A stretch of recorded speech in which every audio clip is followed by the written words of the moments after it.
Welcome to the Power of Music podcast, brought to you by JM International. Get ready to explore conversations with those making a difference through music. Hello, and welcome to the Power of Music podcast, brought to you by JMI, Jeunesse Musicale International, the global network of NGOs that empowers young people through music across all boundaries. In this episode, we talk about how to make it in the music industry by carrying equipment for other people, saying yes to something without knowing what it means, and by just taking a chance. We discuss the importance of a curious mind and a healthy dose of excitement. We cover the beginning of the digitalization of the music industry and the meaning of an ISRC, licensing and sync deals, and the difference in working for a major and independent label. And of course, the power of music. My name is Ricardo, and today I'm joined by Alex Branson. With a career spanning 20 plus years in the music industry, Alex is now the Senior Vice President of Music Services at the Beatport Group. And he also has his own podcast, ABC Music. As always, if you enjoy our content, don't forget to subscribe, like, and rate the podcast. We hope you enjoy the episode. Thank you so much for joining me today, Alex. First, can you tell a bit about your journey into the music scene and how you ended up at Beatport? So I think it's always great to start at the end of every story. That's not true, but I will. So currently I'm the Senior Vice President of Music Services at a company called Beatport. And if you're not familiar with Beatport, if you are in the dance music world, and that's just any music you can dance to, Beatport probably should be at some point part of your world. It is going to be 20 years old. Wow. Next year, which in terms of digital music companies, It's a dinosaur. Yeah, there's not really very many that are in that space. I mean, Apple Music as we know it now was iTunes, of course, previously, but there's not really any others that are still in the game. And part of the reason for it is that DJs still require a download, and we sell downloads. And trust me, I've been in the industry all of my life, as you're about to find out. When I talk about downloads, I still sort of just chuckle because it's still quite funny to me that I'm back in the world of selling downloads. Okay, so how did I get here? So I would say, well, first of all, I'm a failed musician. I want to get that out there, right? That's very honest. These are my roots, right? Yeah. As so many of us, by the way. 100%. So, and actually, it's a term that I learned when I was doing some work experience in a recording studio, and the publisher that had paid for the studio session, the band I was in, we got a publishing deal, and it's actually part of the reason why I'm interested in the music industry.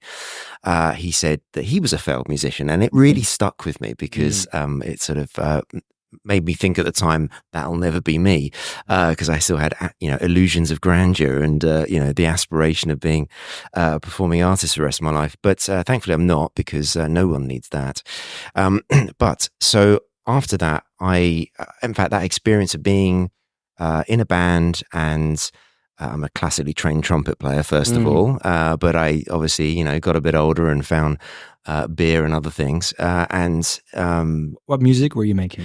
So we were at that time, it was indie rock. Okay. So I am the product of the Oasis Blur era. And if you don't know what those bands are, I can't help you. So yeah, very much that sort of, lived in the country and, found my life in music very early on. As I say, a classically trained trumpet player comes from just being in an environment that was supportive for me to learn how to play a musical instrument. I found it quite easy, I won't lie. And I think that's why I sort of probably was interested at the beginning. And then the indie rock thing came a little bit later, but that experience in that studio with that publisher, and it was a deal that really I brought to the table. And during that experience as a teenager, I was curious as to what a publisher actually was. And when I learned that you could make money from music when it's played on the radio, which of course in the UK, we don't technically deliberately pay for in the way that you pay for, a Spotify account, right? You do through your TV license. But anyway, the point is that you know, you can get sort of make money from something that's intangible, and I was fascinated by this. And I think that curious mind is really the thing that sort of took me on through my journey. But I'll try and shortcut this because we don't have the whole week. But I am the product of probably the first university degree courses in music industry management. I was the third year from the Buckinghamshire Chilterns University College, and that set me on a path of probably quite accelerated growth through the industry, because it gave me a baseline of knowledge, and education is something that I'll come back to as we talk today. And the how I got into the music industry, because I've told you how I got into music, was in my second year of university. I'd spent the first 2 years pestering the lecturer who was in charge of work experience to get me some work experience, because if I'm honest with you, that's why I went to university. I thought this is my way to get into, in the UK at least, an industry that is predominantly based in London. Now, I didn't live in London, so I didn't know anyone in the music industry. So this was my shortcut. That's right. Commit to a 3-year degree course as a shortcut. It's genius. So I was quite interested in the studio process. I think, having been in studios as a musician, and there was the first year, so he'd graduated by this point. There was a student that had come back to do a lecture on MIDI, and he'd brought in his keyboards and gave us his lecture. And it was on a Friday. Everyone else had disappeared off to the pub. It was the last lecture of the day, but because I was interested, I stayed. Obviously, I never bunked off. And he obviously had a lot of keyboards, and he was one person. So I said, "Would you like a hand to put these back into your car?" And he said, "Sure, thank you very much." And it was as I was doing that, again, all the students had gone home. I saw that lecturer. He came running around the corner, and he saw me, and he said, "You want work experience, don't you?" And I said, "Yeah, I've been on at you for 2 years and you haven't given me anything." He said, "Great. On Monday, you start at Sony." That's a good start. And honestly, that was where it began. And I couldn't believe my luck. And I turned up at Sony HQ in London, Great Marlborough Street as it was, and sat in the reception, surrounded by video screens playing, some really big name artists, which I can't remember, and thinking, God, I've made it. Right? It sounds like a bit of luck, but I think also the lesson here is whenever you see someone carrying heavy stuff, offer to help them out. Go. That's the lesson I was trying to tell everybody. That's correct.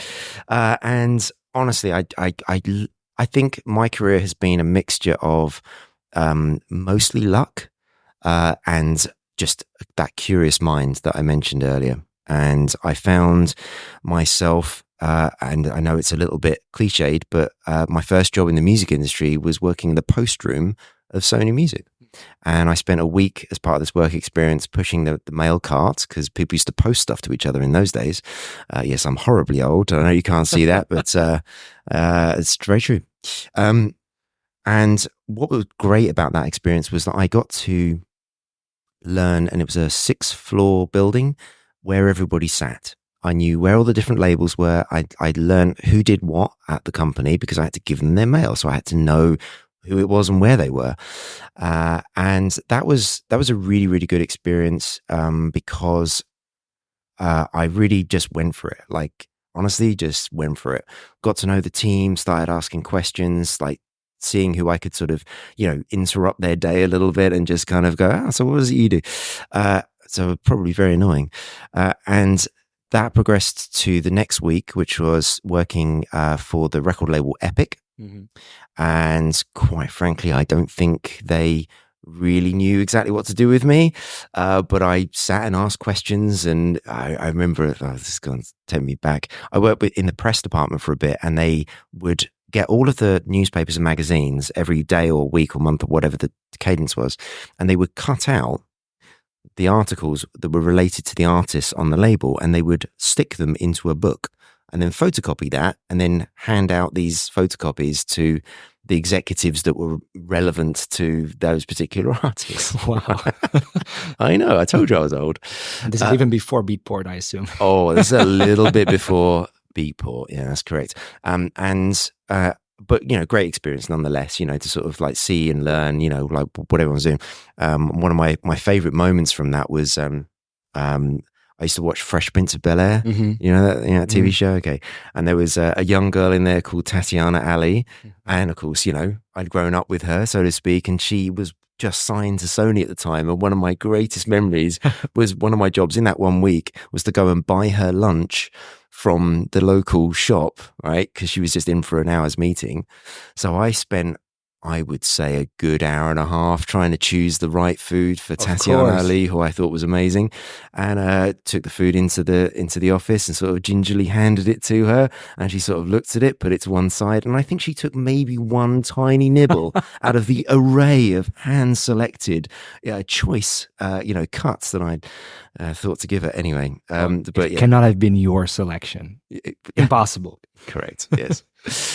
So I had a great time, and then I ended up at Columbia. And similarly to Epic, in fact, worse than they had literally no idea what to do with me, which was hilarious. And so there was a moment where I think in fact, I know there was a work experience person from S2, which was Jamiroquai's label, which is important because I'm a huge Jamiroquai fan. And they hadn't shown up for work that day, and they needed runners. Now, during this time, I'd learned not only where everybody sat in the building, but I'd also learned where they had an outsourced recording studio called Whitfield Street Studios. And it was basically, I don't know, a sort of like 10-minute dash down the road. So I knew where that was. And so by the time I got to S2, I knew how the computer systems worked. I knew where everybody sat in the building.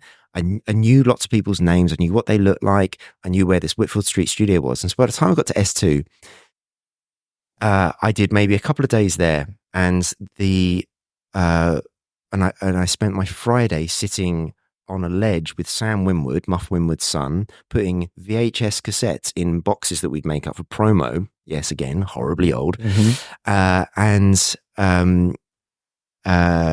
One of the product managers came out and he said, "You have been amazing." Right? He didn't know where I'd come from. Right? He was just like, "I don't know how, but you've been amazing. Can you come back?" Because that was the end of my work experience. That was where it would have ended. Mm-hmm. But because I was just so excited, I think, quite frankly, about being there, that was what. And honestly, I've never really looked back. I just got very, very lucky. So I'll try and do the next bit faster. So from Sony, I then ended up instead of going back and doing work experience, I got an extended work experience for the summer, but with a dance label. And again, my career is mostly luck, I'll be honest with you. I ended up going back for this summer period. So I'd sort of finished university and summer period. And the lady who was running it is a lady called Lynn Cosgrave. Now, Lynn Cosgrave at the time was Carl Cox's manager, who's a DJ of note, arguably the biggest DJ in the world, on my head. But she also ran the dance label for Sony. So she was the vice president of dance. Now, she was in her, I think, mid to late 20s, and she was a female in the music industry. So my first experience in the music industry was great. It's got like all these young females at the head of the organization. This is cool. It's a whole other thing, but obviously all the stuff that sort of happened over my career has been almost like surprising, because I just assumed that was how it was everywhere. But she was amazing. She took the time to talk to me, and I think she inspired. And to give credit to everybody else that was around me at the time, people bothered to take the time and talk to me. And I had an amazing year and a half at Sony. I did everything from licensing their biggest products, which were compilation albums on CDs.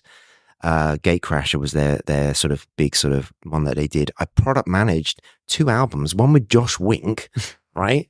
And Satoshi Tommy, part of the Def Mix crew. It's like, it was the most incredible, just dropped me in the end. And in fact, the licensing thing came about. She said to me, "Oh, Alex, could you do the licensing on this next album?" And I said, "Yeah." I didn't know what she meant. I had no idea. But I found people that could teach me. So And in fact, the head of licensing at Sony, Alan Brown, give him a shout out. He sat me down and taught me about it. So this is lesson number 2. First, carry heavy stuff whenever you can. 2, just say yes. Just say whenever yes. you can. Just say yes. Find out what it means later. And figure it out. Yeah. And actually, I find if you ask somebody a question, normally they'll give you an answer, a good answer. They won't dismiss you. Hopefully, I hope. Anyway, it's certainly my experience. Most of the time, not all the time.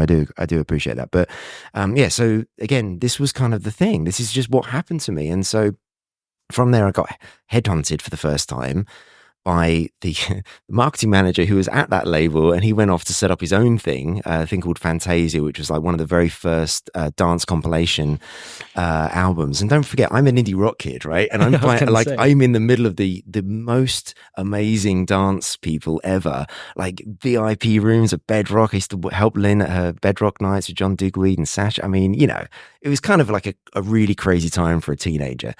So yeah, I ended up going over and doing this one album, the sort of rebirth of Fantasia. It kind of didn't work out. And then I thought, great. And I'd been staying in touch with my friends who I was in the band with, and one of them decided that he wanted to make a dance track. And so I actually got that dance track on that compilation album that I made. Mm-hmm. Part of the reason was it helps with the pro rata calculation because it made it cheaper across all the other tracks, right? Mm-hmm. Anyway, and honestly, this is how my career has gone. It's just gone from one thing to another to another. I ended up at a dance label called Nucleus, which was part of a larger European company called Media Records. So I did, I think, 2.5 years there. So for the most part of my career, it had been dance music. Mm-hmm. And I really found a really nice bunch of people in it. And I thought, honestly, that was probably where I would stay for the rest of it. Now, what happened when I got into the dance label was that I was now the licensing guy, right? And don't forget, not so long ago, didn't know what the word meant. Yeah, exactly. But now I was being hired as like, I was running all of the licensing for this UK based, but part of a European company. So I was doing all the deals with the artists on the way into the label. I was signing them up for publishing, and I was doing the what's called licensing out, so compilation licensing, synchronization licensing. Learn all of that on that job, I might add. And then we got this thing from Beatport, and it was essentially a licensing agreement. And of course, it ended up with me. And so I looked at it and I thought, well, this is a bit weird. Like, this isn't like the normal way a licensing deal works. Don't forget, not a very experienced person at this point, but I realized that there was a point of difference, and they wanted the entire catalog of this, what was, I think, 10-year-old company at the time. So quite a few tracks. In fact, it used to win Music Week awards for, it sold more vinyl than anyone else, but that was just because they put more records out than anyone else. But anyway, and that's so a strategy. Yeah, but they had a huge catalog. Yeah. So I was looking at this going, how the hell is this going to work? Fortunately, the guy that was that was running the company, for whatever reason, had decided to digitize the entire catalog. That was really unusual at that time. So he had this massive computer that sat under his desk with all of the tracks digitized on the computer. But we didn't have any data to go with it. But what he had done, which was genius, I don't know how he thought to do it, was he named every file with the ISRC. So we had this unique identifier for every track. So we could very manually resolve that back to which single or album they were on. Of course, they were potentially on multiple ones. But anyway, so this was my journey into digital music, and I've pretty much stayed there for most of it. I don't know how much time we've got. My career is really long. We have a good amount of time, but maybe before we continue that journey and what happened after that, for the people that are like you some time ago and are like licensing, ICRC, sync, can you maybe say a few things about that for the people that don't actually know what that means? Okay, so I'll start with an ISRC just because it's probably the easiest. That is the International Standard Recording Code. Get the letters in the right order. That's always a good start.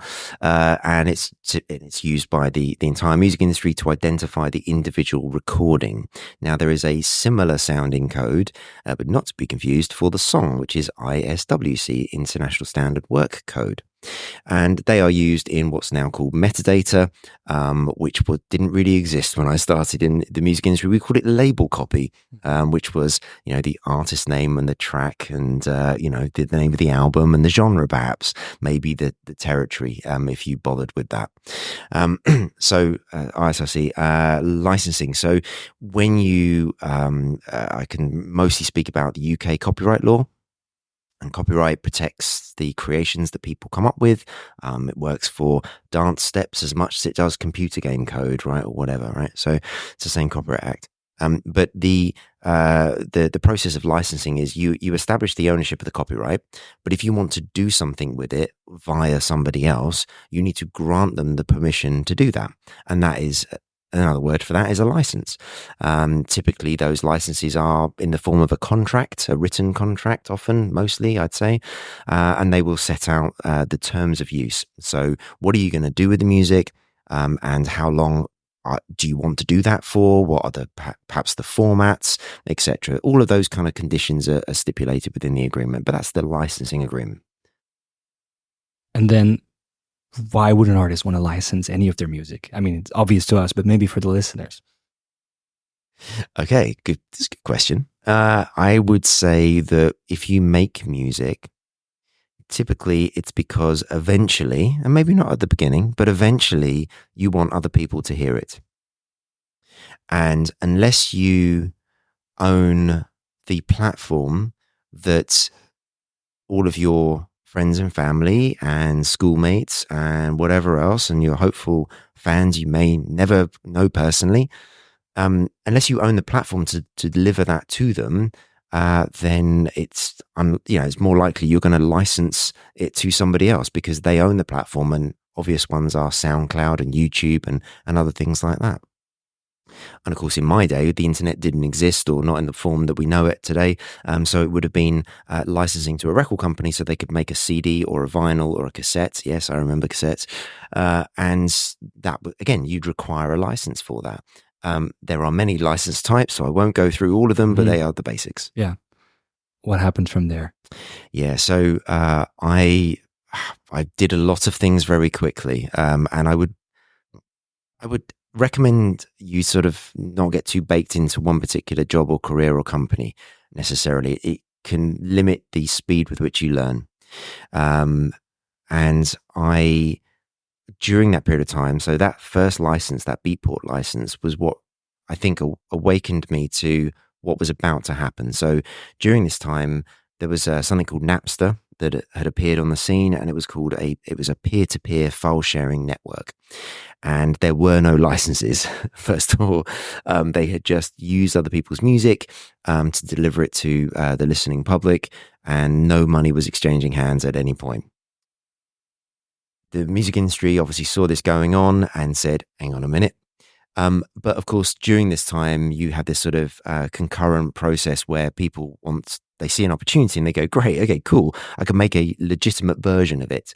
And so Beatport was one of them. It was very specialist to dance music, and I wouldn't even necessarily think that they had DJs in mind at the very beginning. Maybe they did. I don't really know. But they wanted to sell the music from this dance label I worked for online. And this hadn't really been a thing before, like the internet connection. I mean, I was on a 56K modem dial-up. I mean, it would take forever to download a decent quality MP3 or WAV file.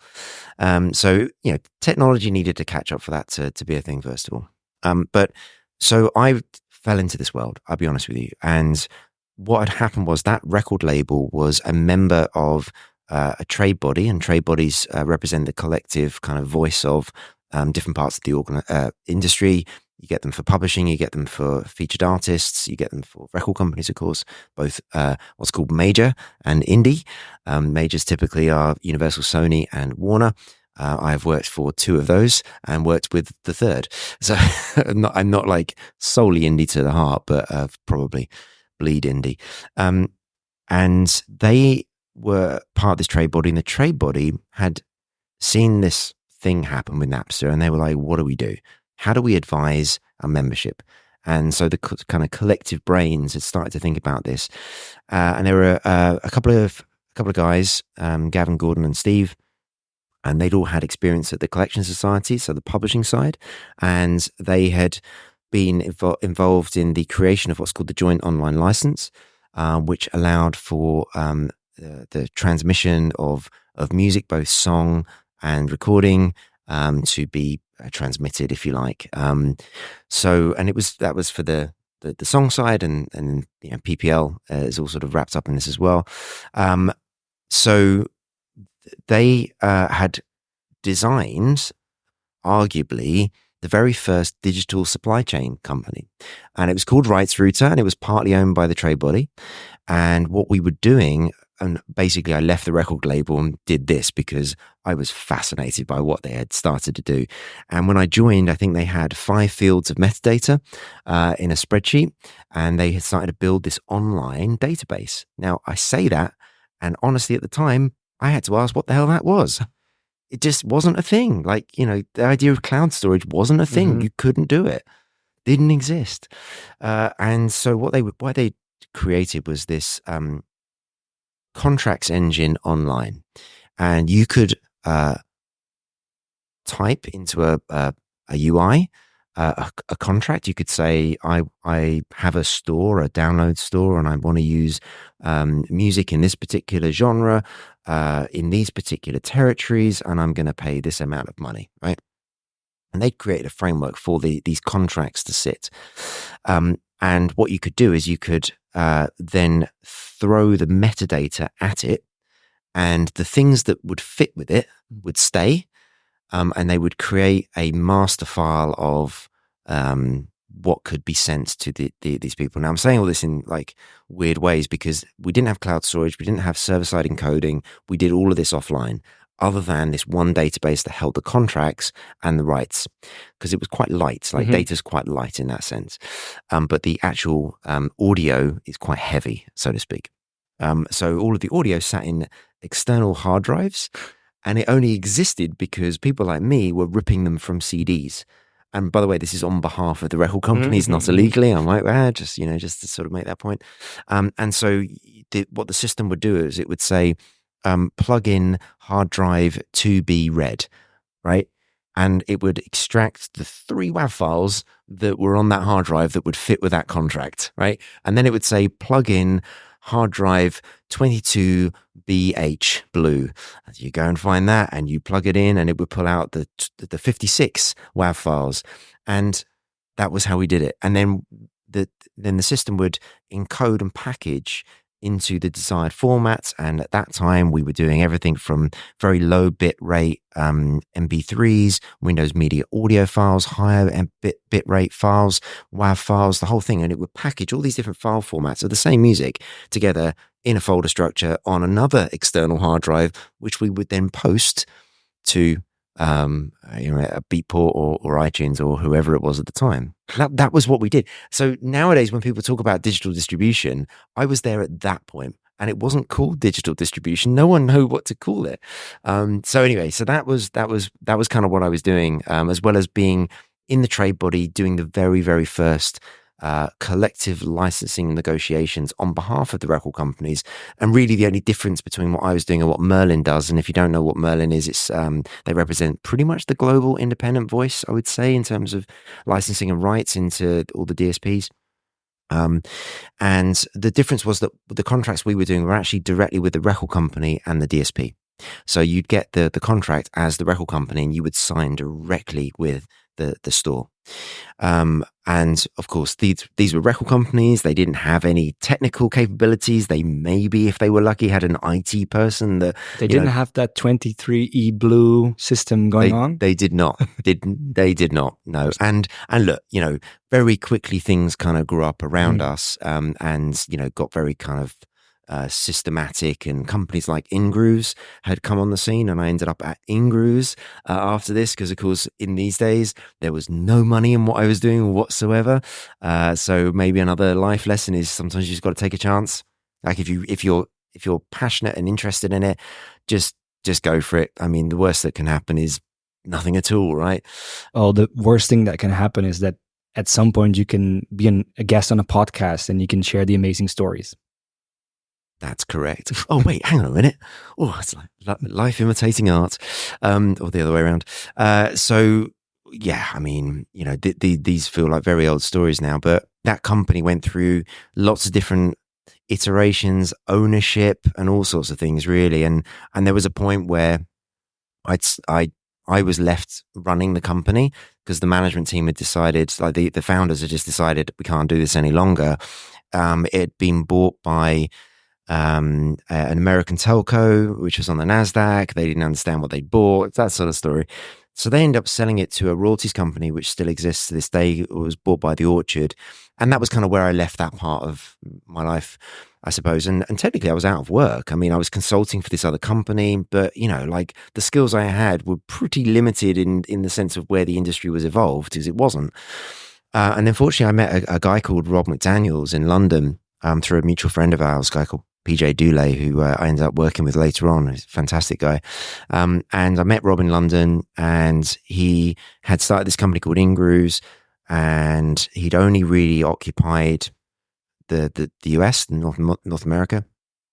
And he said, look, I want to take this into international markets. Do you think you can do that? And again, I was like, sure, why not? And he asked me a couple of other questions. It was very early, bless him. We're dear friends now. And soon enough, I interviewed with a bunch of people, the company, and got the job. And over a period of 8 years, established the company outside North America. It recently 5 years ago, got bought by Universal Music Group, and is now, a large part of what they do on the indie side. So, great period of my life. Had a fantastic time doing that. That was an awful lot of fun. God, I promise this will end soon.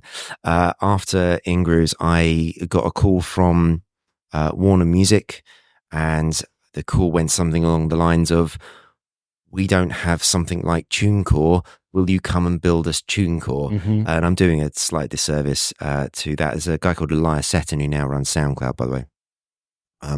And I thought, I don't want to build TuneCore, but I'm quite intrigued by the idea of a major record company wanting to interact with self-releasing artists or unsigned artists, or at least people not in their network. Yeah. And so I for the audience, maybe TuneCore is a kind of do-it-yourself distribution platform. Correct. Yeah. We've started to not use the term DIY. Fair enough. Because many reasons, I suppose, but really, we like, certainly at Beatport, we like to term them as self-released artists. Fair enough. No, it's okay. The reason for it is because TuneCore, for example, great company, and I just did a deal with them at Beatport recently. People like Moby would use TuneCore, right? So they're not really a DIY in that sense, right? I mean, Moby's Moby, right? So what I did is I took the approach of the people that they want to attract, people they don't know, and I built a system that I'd taken all my years of experience of metadata structures and system design, and I simplified it all the way down to my target demographic, if I'm honest, is what I was terming as the YouTube generation. The YouTube generation to me at that time were people that expected almost instant gratification. I put something online and it goes live. Now, in the digital distribution world, that doesn't happen. And there's a very good reason for that, is because there's multiple people involved in the process, right? If you're a record label, you've got a distribution company, or if you're an artist, you've got a distribution company, and the distribution company then sends to a DSP, right? And then the DSP have got to ingest it and then put it online. There's lots of like stuff that happens, mostly around what's called QC, quality control, to try and make sure that there's no copyrighted materials in there that you don't own, and make sure that the quality is right and the data is correct, and blah, blah, blah, blah. So it's not quite the same as putting something live on YouTube. But I designed the system so it felt like that was happening. So I did things like I took away the need to enter a release date. Because why? Like, the person using that platform was just wanting it to go live. They didn't have a marketing plan, so the release date was completely pointless. So it was like, send it and it'll eventually go live. That's what I did. But it made the process easier. So I did that. And then I decided that I'd done distribution to death in my career, because this is a long time. And I thought, you know what, I just want to go and do some other stuff. And a friend of mine who I'd worked with at Ingrooves, now owned, again, arguably one of the largest music companies in the world on the independent side, a company called Empire. And they have sort of that's where we met, I think, wasn't it? Yeah. And they have pretty much every, up and coming hip hop artist out there. They have diversified into other genres now. Ghazi is a dear friend. He's a genius, a brilliant man, plenty of interviews online. Ghazi Empire, go and check him out. You'll learn an awful lot from him. And I did that for 3.5 years, but as part of that, I didn't do it full time because I didn't want to just commit. And I also wanted to learn. Learning for me is a really, really important part of this whole entire journey. And so I helped Facebook go into Southeast Asia as one of the things. And I worked with some really cool music tech startups during this time. One of them was a video creation platform called Rota Videos. It's still live today, and it's a really simple way of making a music video, a very cheap way of making a music video, with no skill of editing or anything like that. Those are the sorts of things that really, really kind of excite me about the music industry in general. So I did that for a while, and then one of the jobs I took on, I'd been at Beatport to help them launch their streaming service, which is a different type of streaming service to Spotify and Deezer and Apple Music, because for DJs, it's much more of a lean-in experience. And so it's integrated into Pioneer hardware and some of the performance software like Serato and Traktor. Okay, so that's what I helped them do. I also helped them launch a paid-for promotional service called Hype, which on Beatport just helps early stage labels have more visibility, making sure that the music that goes through that system ends up in the ears of the curation team, which have a really hard time sifting through the 25,000 unique tracks that are sent in every week. And it's probably more now. It's an old stat. It's a problem, right? And how do you find the good stuff? And typically, at Beatport, we're very reliant upon the record labels to do that kind of pre-selection for us through what's called A&R, artist and repertoire, and that talent scouting process. So I feel like I've jumped ahead a little bit, but essentially I helped them do that. And then eventually Rob, who is the founder of Ingrooves, is now the CEO of Beatport, called me back and said, "Hey, Alex, can you run the M&A process, mergers and acquisitions process, to acquire a couple of companies?" One of which was called Label Radar, which is now used by the majority of the big dance labels to deal with their inbound demos. Because digital demos are a whole other world of pain. Physical demos are one thing, because it will arrive, a CD or a cassette will arrive, or a mini disc will arrive in a jiffy bag and will often end up in a bin, and that doesn't help anyone, right? Digital is almost worse, because more people could send an MP3 or a WAV or a SoundCloud link or a YouTube link or a Dropbox link. It's endless. What do they expect people to do with that? Right? I don't know. When I was at Future House Music, it was a big problem. It's a problem, right? Yeah, we actually gate-capped it at some point, because it was just too much and there was not enough coming out. And the amount of people, and if you're an artist, one tip, if you just send an email, no subject, no header, just only a file attached or a kind of strange link that is leading to an open SoundCloud file, which is not a real demo, please don't do that. In fact, if you are able to, tell the label to use Label Radar, if they're not already. But yeah, okay, so in fact, we just got Defected on board. And Defected, if you're not familiar, is, well, for Beatport, it's our biggest revenue label. So it's a huge deal. And they have multiple other sort of sub-brands underneath it. And Wes, who's the CEO, in the press release said, we have 1,000 demos a day. A day. That's a hard job for, all right, they have more than one A&R person, but did they also mention how many of these actually make it to a release? I mean, you can kind of look for yourself. I mean, Defected has a decent output, right? They have sort of feeder labels and other things like this, right?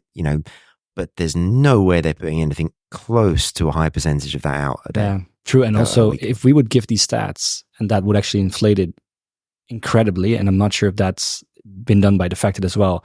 We receive demos in our in our dedicated demo file, or receiving a direct music link from an artist that we used to work with. We didn't actually call these demos. So imagine of course they were demos. Yeah. But if we look at, I think we released one song in a whole year that came directly from unknown artists to that demo specific inbox. not through the like demos directly to the A&R Yeah. team that we have a relationship with, which we treated a bit differently, Sure. which is insane. Yeah, absolutely, and it's a problem. And one of the things that the founders of this company taught me, and it's really honestly, it's the tipping point normally for a record company to come on board, because record labels are pretty protective over their creative process, if you want to call it that. No, I guess it is, right? And they oftentimes believe that they have the best network, and good music will find them, right? And that's definitely true for some, but there's a lot of music being created right now, and so what we tell people is the reason why, especially in dance music, the reason why a producer is sending a track to a label like Toolroom or Armada or Monster Cat or Defected, whoever it might be, and all those labels use Label Radar, I might add, is because they're fans of the label and the artists that are on the label. They have aspirations, be it realistic or just curious, or they almost just want to share that you have inspired me to make this piece of music. I want you to hear it. And if it goes into a dead email box or a folder that gets ignored or no one really looks through it, if you spent all that money as a record company doing marketing to get people engaged with your brand, and then they engage with your brand, be it artist or label, and then you ignore them, it's not a great look, is it? So what I learned with Label Radar was they have created a really beautifully simple process where the artists selects the best 20 seconds or the most representative 20 seconds of a track, and that's what appears in the UI, the dashboard that record companies get. So for the record company, it's much easier to flip down 20 seconds of a track rather than trying to virtually needle drop across an MP3 or download the track, and then it's like it's chaos, right? But not only that, is they actually don't need to email back the sender or send a message or anything like that. They can just press the play button, and then the system tells the producer they've heard your music. And for most people, that's just what they want. Yep. Honestly, they just want to be heard. And so you've now created a much better relationship through just a very, very simple systematic design. There's much more to it. I won't go into it on this show because it's too much, and also too salesy. But that's one of the things. And then the other one was a company called AmpSuite, and AmpSuite's genius. And the founders, Keith, one of the founders, Neil, the other one. Keith I'd known for a long time. He owned a record company. I used to buy his records, right? Big fan. And he had been running his record company, and he found it quite hard because there's a lot to do. And so he found this engineer called Neil, and together they built this honestly beautiful end-to-end soup to nuts system for a music company to manage itself. So it starts with a contract, and you capture at that point the correct way of spelling not only the songwriter name, but the performer name, which is often different. What terms the deal was based on, what territory, right, in the contract. Now that information is very, very similar oftentimes to the metadata that goes out to Beatport and Apple and all the rest of it. So we're capturing it at contract level, we're storing it in a database, we can run royalty reports because we get the sales coming in and we know who to pay to what, right? So it's also got distribution, it's got neighboring rights administration, publishing. I won't get into those because it's too complicated. We don't have enough time. But we're going to be doing more educational material as a company. So I hope that eventually, if you tap into the Beatport website, you'll be able to find that stuff. And the idea behind all of this is Beatport, to bring it to present day, is a company that's trying to nurture the community that it relies upon. And for most of its 20 years next year, it's really only served the kind of the bigger name DJs, or the kind of not really the DJ curious, more the kind of semi-professional DJ, I would say. Slightly blurred lines on that, but you get the point. And we understand now that we're in this creator economy, this engagement economy, and we want to be across all of it. We bought a sample marketplace, a plugin marketplace for creators. We have the Beatport and BeatSource, which is our open format platform. So we now cater for all music that you can dance to, rather than just like kind of Berlin techno. And so there's nothing against that. I just mean that's kind of where Beatport kind of ended up, I think, for a while. And we want to be part of the journey all the way along. and we want to help them. We want to give them a really good solution for their to help take away some of the pain of doing this. We know that they're not all in the same state, right? Some are just like doing it because instead of watching Netflix or reading a book, they want to make some music. It's a release for them after their day job. They just want to do it. Maybe they never play it to anyone, right? That's okay. But we want to be part of that journey for them, because it might end up in a state where they go, you know what, this one's really good. I'm going to send this to Toolroom, right? I love Toolroom. I want Toolroom to release my record now. Whether that's likely or not is how good's the record, quite frankly. But at least we've got a solution for them to get it to them. Great. If it goes somewhere, cool. You know what will happen? It will come out on Toolroom and it will go live on Beatport. Exactly. Right? So we're part of that journey all the way along. And that's what we're trying to do as a business. And I think we're getting closer. I think we've got a lot of work that we want to do as a company to help explain that. But that I hope what people can hear is I'm terribly old. I'm really passionate and enthusiastic and excited about where my career is, where the industry is right now. And, you know, it isn't all about being sort of jaded and sort of, you know, skeptical and all the rest of it. Like, I'm excited. I think we're at a great time. I'm still glad to be relevant. No, I feel you. So before we went on air, we talked a little bit about that you also make a podcast and that there's a link in this kind of, well, the education, and maybe can you say a few things about that? Absolutely. So if you remember at the beginning of my epic monologue, and I do apologize for that, I was very fortunate that people gave me their time, and I attribute a lot of my success in whatever form that takes. But I'm, you know, only ever worked in the music industry, so I consider that successful. My success is attributed to the people that took the time to explain often quite complicated things to me, and they did it through the process of typically anecdotal stories. And so I started a podcast, I think it was 3.5 years ago, but I took a year off. It's back now. I just posted the most recent episode called ABC Music Talk. There's a reason for that name.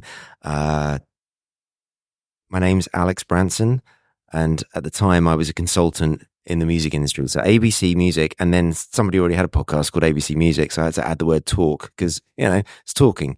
It's not very scientific, is it? But it kind of works. And what it is, it's a show dedicated to exactly that, education through storytelling, and that's what I do. And I'm always surprised at the amount of people that listen to it that I honestly think wouldn't be interested in it, like seasoned professionals. And they will send me a note and they'll be like, oh my God, great episode. Didn't know some of that stuff. I'm like, okay. I honestly thought it was just going to be for kind of students and, you know, sort of young people that were just trying to work their way into the music industry. And in fact, all of my guests start off by telling me their story, but it's always way shorter than the way that I explain mine. Thankfully, otherwise heavy editing would be needed. So that's the podcast. Go and subscribe. You'll hear this voice in your ears. I can definitely relate to what you just said, because it's funny. Your story was basically, I was in a studio a long time ago doing a publishing deal, and that's what got me excited. Like, how does this work? Can you get paid for that? How many people I've interviewed that now work in publishing or in the music, like, yeah, when I used to play music back in the day, I never got paid for that. Now I found out way too late that I have to do that. I just talked about that with someone yesterday. So I do think there's a lot of veterans that don't have that kind of curiosity that you always had that made you drive forward. So when I was at Warner Music, and I'm an English person, I presume that's clear, but I worked for Elias Seton, who's now the CEO of SoundCloud, and he was based in New York, still is. And so I used to go to the New York office a lot. And his sort of team occupied the majority of one floor. And then there was a sort of like kitchen divide between the record company and the publishing company. And so I used to hang out there, and I would get people come over and go, oh, like, what do you do? Oh, I work on the record side. Genuinely, somebody sort of said to me, oh, we don't really talk to those guys very much. I was like, oh. Okay. Oh, you're on the same floor, separated by nothing other than an open plan kitchen where you can get tea and coffee, but you never talk to each other. Oh my goodness. And that's a pretty good metaphor for exactly what you just said, which is why I think people do tune in and go, oh, okay, I didn't know about that. And I think it also funnels nicely into the other question I would like to ask. What is that difference between working for a major or an independent, if there is any? And you'd like to share something about Goodness, yeah. I mean, if this show is anything to do with careers, I would really encourage you to do both.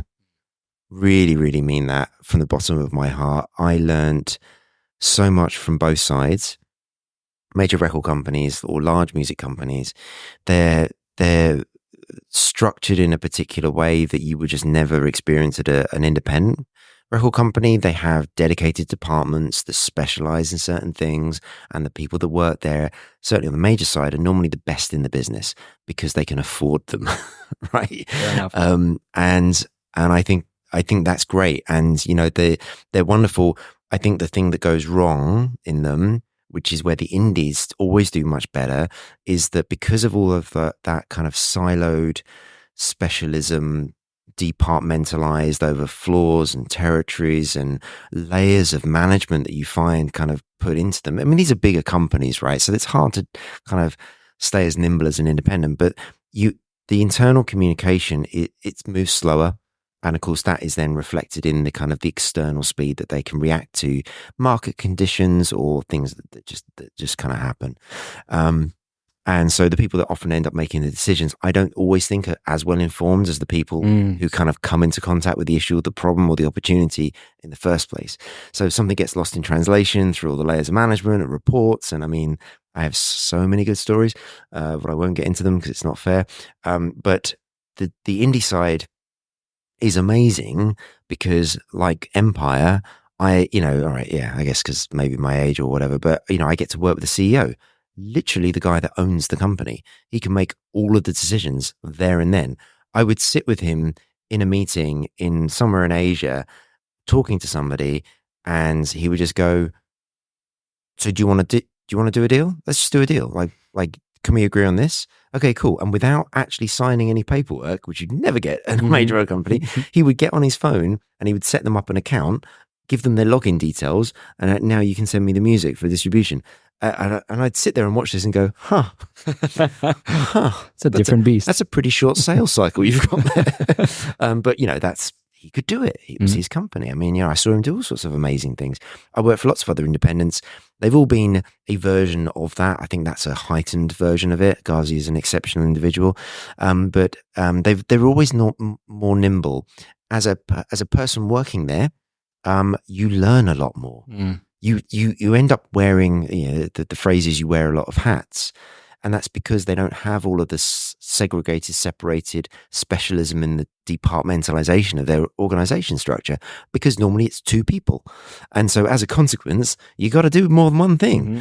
In fact, the two companies we acquired at Beatport are both what essentially are bootstrapped music companies. They were two founders with maybe like Amp Suite. Keith, bless him, got so busy and his company did so well that he had to get his wife, God bless her, to come in and help out. And his son, right, who was at university studying pharmacy, right? It's like, but could you just do this really menial task for me, because I just don't have the time for it. That's pretty atypical of an independent music company. I mean, it's literally like that box needs moving, all right? The owner of the company will move it. There's no sort of like, we'll get the administrative team to come in and sort that thing out. It just doesn't exist. It's a very rewarding, enriching experience, but I would encourage go and do the major thing if you can, or large music company thing. You learn in a very, very different way. Just either if you're going to stay in that major label environment, and maybe that's also like large corporates, Apple or whatever, fine. And there's plenty of people that do, and they have amazing careers, and God bless them, right? I typically find I hang out with people that have done both. I don't know. That's normally where I sit. If people want to find you, or Beatport, just Google Beatport, you can find it everywhere. But if people want to find you, connect with you, and again, the podcast mentioned again, where can they find you? I am on Instagram and Twitter, or LinkedIn. My Twitter and Instagram, or X, God, it's called X, isn't it? Sorry, Elon, not the UK who I am. At Alex Branson for both. So hopefully fairly simple. The podcast, ABC Music Talk. I have a website with the show that's in there if you like, which is www.abcmusic.co/podcast. So there's that. Yeah. Fantastic. As always, the very last question. What is the power of music? The power of music, goodness. Okay, so the power of music, I hope, is apparent from this interview. It has been my life. It's I think about it when I wake up. I think about it when I go to sleep. It surrounds me all of the time. It connects people. It lowers those man-made borders that we've created over the years and continually change, as it seems to be.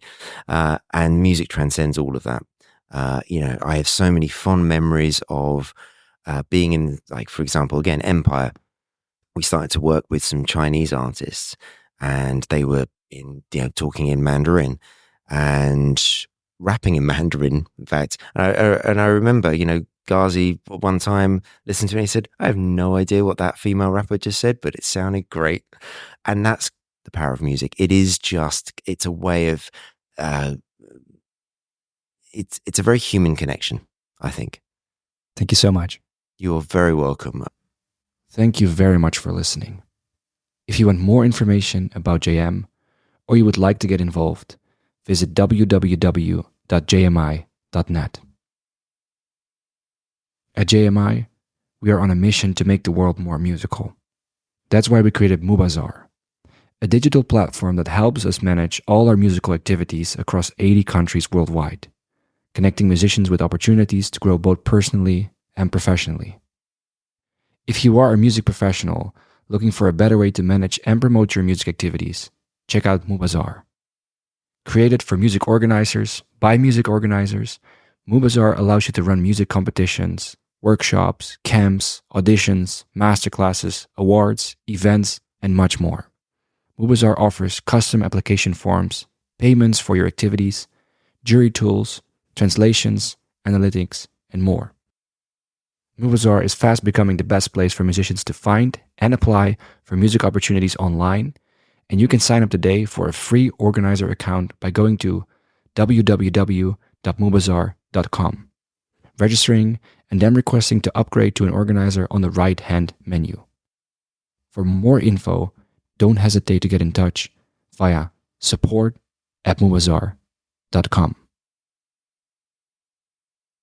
It would mean a lot to us if you could give us 1 minute of your time and rate and review the podcast. In case you have any suggestions or would like to be one of our next guests, feel free to reach out to us through the JMI socials.